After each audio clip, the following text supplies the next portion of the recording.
While everyone else is busy actually playing the games that will compete with it this year, I've been scouring the internet for any sense of hope for the Call of Duty news of the week. COD XP is coming up on Friday, September 2nd, and the keynote will be at 1 p.m. Eastern Standard Time with the hashtag COD XP briefing. And yes, that word rhymes with griefing, which is exactly what CEO Eric Hirschberg and the developers will do in getting our hopes up about the upcoming two Call of Duty titles, both Infinite Warfare and Modern Warfare Remastered. In the last COD XP event in 2011, it only took them 18 minutes to drop the multiplayer reveal trailer, and then 5 minutes later, Robert Bowling was cursing Last Stand in that infamous clip. In addition to the multiplayer reveal of Infinite Warfare and Modern Warfare Remastered, additional campaign footage from both games will be showcased, and the fans in attendance will be able to play Infinite Warfare's Zombies alongside of the multiplayer modes from both games. Also announced were the musical guests Snoop Dogg and Wiz Khalifa, who I'm actually surprised weren't banned from performing due to the fact that they both participated in the Battlefield 1 EA Play event. I'm also surprised that they actually want to show up at a COD event after playing Battlefield 1 firsthand, but it seems that Activision already stuck it to Wiz by finding a throwaway picture of him,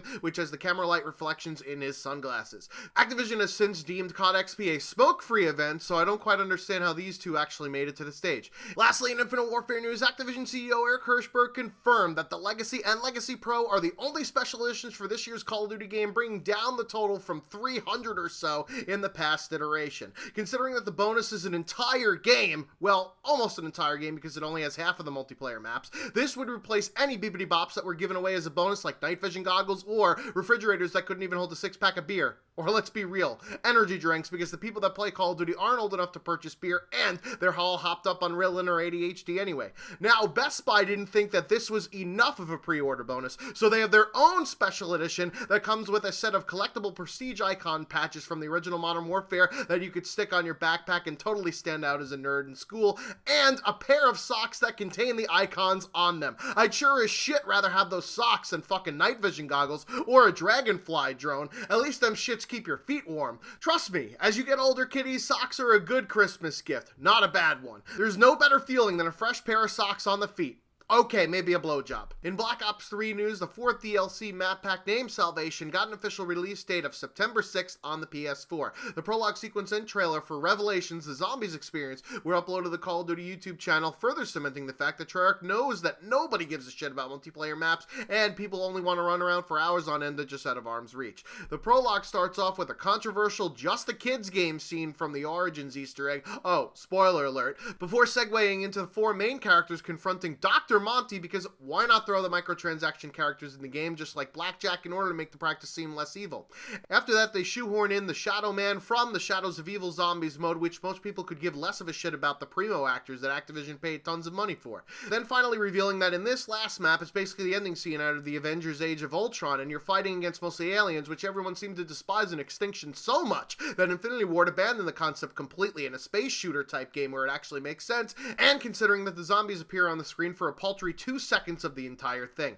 In the next video, the trailer, which actually contains more than 2 seconds of zombies on the screen, it almost gives away that the last Zombies mode is basically every single Zombies map ever created rolled into one shit show, including Nocturne, Toten, Verrucht, Mob of the Dead, Origins, and everyone's favorite transit bus. Have fun spotting all of the reused assets in this one, as suddenly we're playing some Plants vs. Zombies mode inside of a different game, and why are there Sentinels fighting against these dudes? Are they fucking mutants? After doing some awful dialogue sequences, whom contracted a severe case of gravity. Did you actually just say, quote, you've contracted a severe case of gravity? What the fuck? Anyways, then you see this giant weird alien flying spaghetti monster looking thingy that seemed to have belonged to the Call of Duty Online Zombies mode instead of this one. This is supposedly the end of the zombie story, so does that mean that Treyarch's future with Call of Duty is up in the air, especially after the supply drop fiasco, or does this mean that they'll try and massage other characters into a new story? Yeah, that matters as much to me as the campaign stories in the Call of Duty games, but let's chat about the multiplayer maps just a bit here, as we're getting 4 new. Actually, this time they really mailed it in with 2 reskins and 2 new maps, similar to what happened in the 4th Black Ops 2 DLC.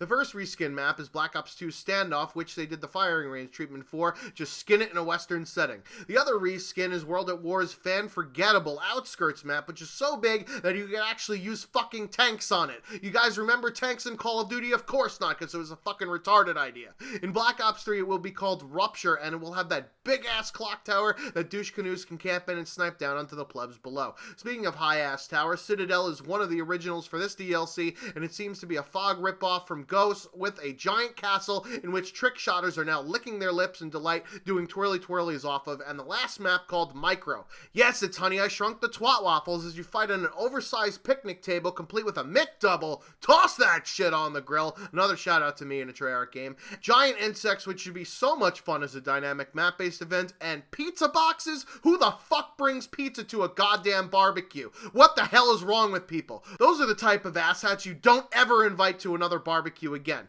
But that's not all with DLC number 4. You can get a cool Salvation theme for a PS4 if you pre-order it or are a Season Pass owner. Unfortunately, next up is some things that Season Pass owners will not be able to get for free since Activision is spelled with a $sign. There are new camo packs to celebrate the upcoming Call of Duty World Championship and to make it painfully obvious who the fuck trumpets will be sweating behind a head glitch with an M8. They're the logos of the teams that will be competing this upcoming weekend, and of course you can't buy them individually. That wouldn't make any sense. You have to buy them in packs by geographical location, North America, Europe, and Australia, New Zealand for 500 COD points each, or about $5. There are 6 camos in the NA and EU packs, but only 5 in the other. It actually makes sense since shit always costs more in Australia for whatever reason. And no, why would the proceeds of this purchase go anywhere but Activision's wallet and not to either the prize pool for the event or the teams whose likeness are actually being used? Come on now.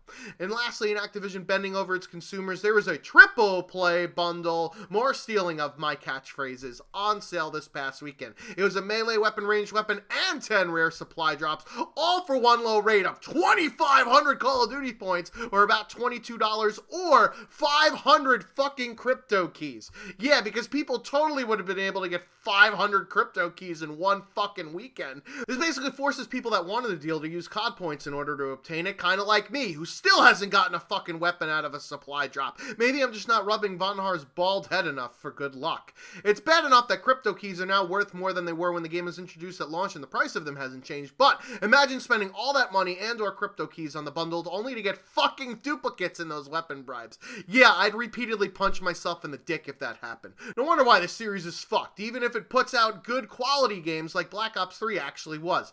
Anyways, be on the lookout Friday for the Infinite Warfare multiplayer trailer parody on my channel. I've been the Schwantz27, out like Teddy Bridgewater. Until next time.